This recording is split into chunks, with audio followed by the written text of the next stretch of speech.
ಫೆಂಗಲ್ ಚಂಡಮಾರುತದಿಂದ ಕೋಲಾರ ಜಿಲ್ಲೆಯಲ್ಲಿ ಸತತವಾಗಿ 4 ದಿನಗಳಿಂದ ಸುರಿಯುತ್ತಿರುವ ಮಳೆಯಿಂದಾಗಿ ರೈತರ ಬೆಳೆಗಳು ಬಹಳಷ್ಟು ನಷ್ಟವಾಗಿದ್ದು ಈ ಕೂಡಲೇ ಸರ್ಕಾರ ಇತ್ತ ಗಮನ ಹರಿಸಬೇಕು ಅಂತ ಒತ್ತಾಯಿಸಿ ಕೋಲಾರ ಜಿಲ್ಲೆಯ ಶ್ರೀನಿವಾಸಪುರ ಪಟ್ಟಣದಲ್ಲಿ ಕರ್ನಾಟಕ ಪ್ರಾಂತ ರೈತ ಸಂಘದ ವತಿಯಿಂದ ಸುದ್ದಿಗೋಷ್ಠಿ ನಡೆಸಿ ಮಾತನಾಡಿದ ರೈತ ಮುಖಂಡ ಪಿಆರ್ ಸೂರ್ಯನಾರಾಯಣ, ಸತತವಾಗಿ 4 ದಿನಗಳಿಂದ ಸುರಿಯುತ್ತಿರುವ ಜಡಿ ಮಳೆಯಿಂದಾಗಿ ಕೃಷಿ ಚಟುವಟಿಕೆಗಳು ಸಂಪೂರ್ಣವಾಗಿ ಸ್ಥಗಿತಗೊಂಡಿದೆ.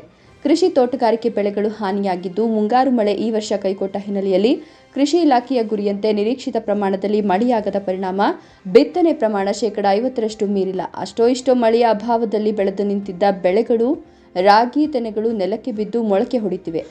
ಟೊಮೆಟೊ, ಅವರೆ ಹಾಗೂ ಆಲೂಗಡ್ಡೆ ಸೇರಿ ವಿವಿಧ ಬೆಳೆಗಳು 15ರಿಂದ 20 ದಿನಗಳಲ್ಲಿ ಕಟಾವು ಮಾಡಬೇಕಿದ್ದ ಬೆಳೆಗಳು ಹಾನಿಯಾಗಿದ್ದು, ಕೂಡಲೇ ಸರ್ಕಾರ ಮಧ್ಯಪ್ರವೇಶ ಮಾಡಬೇಕು. ಬೆಳೆ ಹಾನಿಗೊಳಗಾದ ರೈತರಿಗೆ ಪರಿಹಾರ ನೀಡಬೇಕು.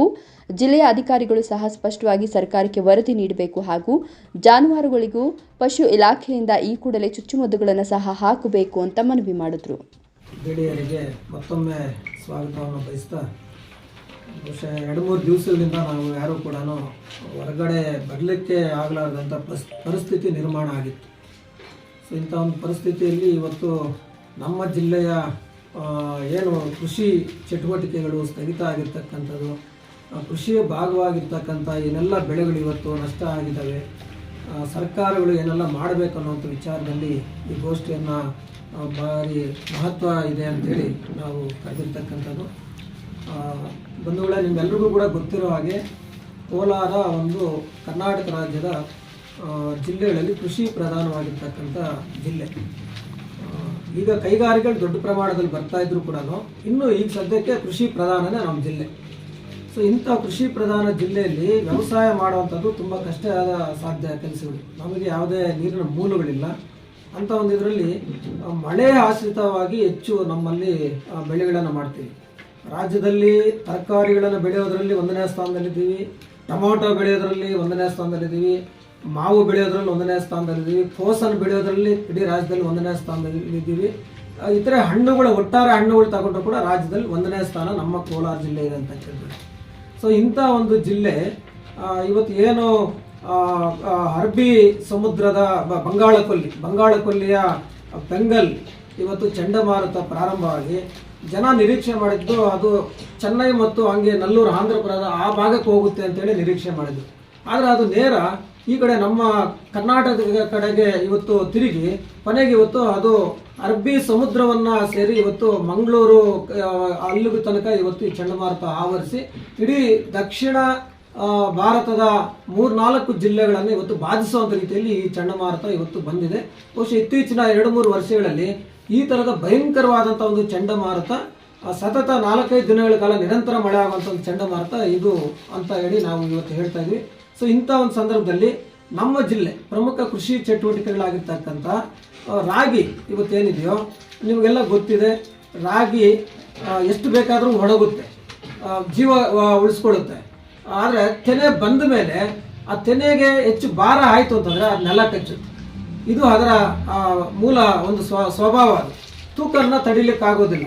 ಎಲ್ಲವೂ ಕೂಡ ಇನ್ನೊಂದು 4-5 ದಿವಸ 10 ದಿವಸದಲ್ಲಿ ಮುಗಿಯುವಂಥ ರೀತಿಯಲ್ಲಿ ತೆನೆಗಳು ಇವತ್ತು ಕಟಾವು ಬಂದು ನಿಂತ ಸಂದರ್ಭದಲ್ಲಿ ಇವತ್ತು ಈ ಪರಿಸ್ಥಿತಿ ಇದಾಗಿದೆ. ಒಂದನೇದು, ಕಳೆದ ಮುಂಗಾರು ಮಳೆಯಲ್ಲಿ ಬಿತ್ತನೆ ಆಗಿದ್ದ ಪ್ರಮಾಣನೇ ಭಾರಿ ಕಡಿಮೆ. ನಿಮ್ಗೆಲ್ರಿಗೂ ಗೊತ್ತು ಕಳೆದ ಮುಂಗಾರಿನ ಅಭಾವ ಹೆಂಗಿತ್ತು ಅಂತಂದರೆ ಕಳೆದ 100 ವರ್ಷಗಳಲ್ಲಿ ಅಷ್ಟು ತೀರಾ ಕಡಿಮೆ ಮಳೆ ಇಲ್ಲ ಅಂತಕ್ಕಂಥ ರೀತಿಯಲ್ಲಿ ನಮಗೆ ವರದಿ ಸಿಕ್ಕಿರ್ತಕ್ಕಂಥದ್ದು. ಹಾಗಾಗಿ ಬಿತ್ತನೆ ಪ್ರಮಾಣನೂ ಕಡಿಮೆ ಆಗಿದೆ. ಏನೋ ಕಷ್ಟ ಕಾಲದಲ್ಲಿ ಬೆಳೆದು ನಿಂತ ಬೆಳೆ ನಂತರ ಆಗಸ್ಟ್ನಲ್ಲಿ ನಂತರ ಮಳೆಗಳೇನು ಬಿತ್ತೋ ಅದರ ಒಂದು ಪರಿಣಾಮ ಒಂದು ಬೆಳೆಯಾಗಿ ಇವತ್ತು ನಮಗೆ ಕೈಗೆ ಸಿಗೋವಂಥ ಸ್ಥಿತಿಯಲ್ಲಿ ಇವತ್ತು ಕೈಗೆ ಬಂದಿದ್ದು ಬಾಯಿಗೆ ಬರಲಿಲ್ಲ ಅನ್ನೋವಂಥ ಸ್ಥಿತಿ ಇವತ್ತು ನಿರ್ಮಾಣ ಆಗಿ ಎಲ್ಲವೂ ನೆಲ ಕಚ್ಚಿದೆ.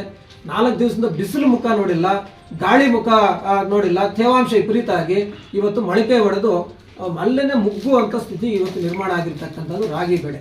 ಅದು ಕೊಯ್ಲು ಮಾಡಿದ್ರು ಕೂಡ ಅದನ್ನು ತಿಂದರೆ ಮುದ್ದೆ ಅಷ್ಟು ಇದು ಗಮಲು ಇರೋದಿಲ್ಲ.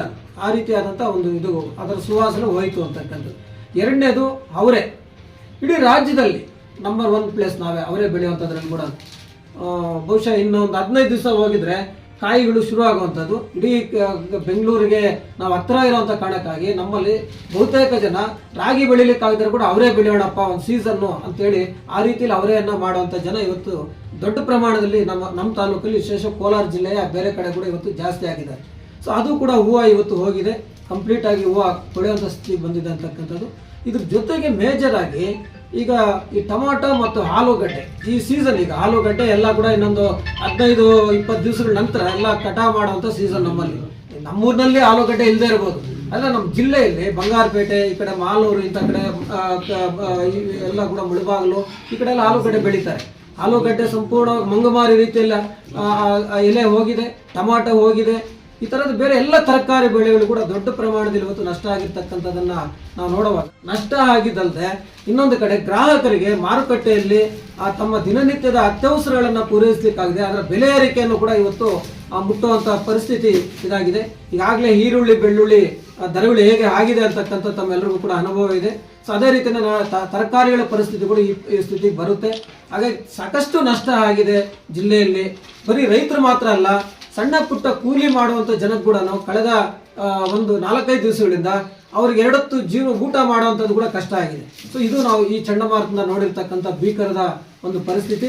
ಸೊ ಇದ್ರ ಜೊತೆಗೆ ಇವತ್ತು ಭಾರಿ ಪ್ರಮುಖವಾಗಿ ಕೋಲಾರ ಜಿಲ್ಲೆ ಹೈನುಗಾರಿಕೆ ಮತ್ತು ಜಾನುವಾರುಗಳು ವಿಶೇಷವಾಗಿ ಇವು ಕೂಡ ಪ್ರಮುಖವಾದಂಥ ಒಂದು ಪಾತ್ರವನ್ನು ನಮ್ಮ ಜಿಲ್ಲೆಯಲ್ಲಿ ಅನೇಕ ಕುಟುಂಬಗಳಿಗೆ ಆದಾಯದ ಮೂಲಗಳಾಗಿರ್ತಕ್ಕಂಥದ್ದನ್ನು ನಾವು ಪರಿಗಣಿಸ್ಬೋದು.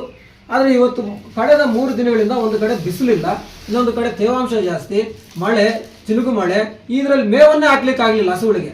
ಅದರ ಉತ್ಪಾದನೆಯಲ್ಲಿ ಇಳಿಕೆ ಆಗಿಬಿಟ್ಟಿದೆ. ಈ ಉತ್ಪಾದನೆಯಲ್ಲಿ ಇಳಿಕೆ ಆದರೂ ಪರವಾಗಿಲ್ಲ, ನಾಳೆ ಅದನ್ನು ನಾವು ಹೆಚ್ಚು ಮಾಡ್ಕೋಬೋದು.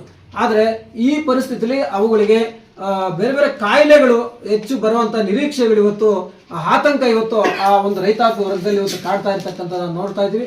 ಹಾಗೆಯೇ ಮೇಕೆ ಮೇಯಿಸುವಂಥ, ಕುರಿ ಮೇಯಿಸುವಂಥ ಕೂಡ 4-5 ದಿವಸದಿಂದ ಹೊರಗಡೆನೆ ಬೀಳಲಾರ್ದಂಥ ಸ್ಥಿತಿಯಲ್ಲಿ ಇವತ್ತು ಅವು ಕೂಡ ಸಾಕಷ್ಟು ಇವತ್ತು ಸತ್ತೋಗುವಂಥ ಪರಿಸ್ಥಿತಿ ಇದೆ.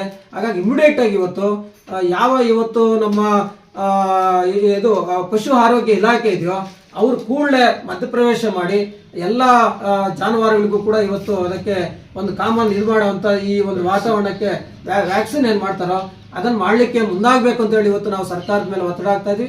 ಹಾಗೇನೆ ತಾಲೂಕು ಆಡಳಿತ ಮತ್ತು ಜಿಲ್ಲಾಡಳಿತ ಬರೀ ಮುಖ್ಯವಾಗಿ ಸರಿಯಾದಂಥ ನಿಖರ ಒಂದು ಮಾಹಿತಿಗಳನ್ನು ಸರ್ಕಾರಕ್ಕೆ ಕೊಡಬೇಕು.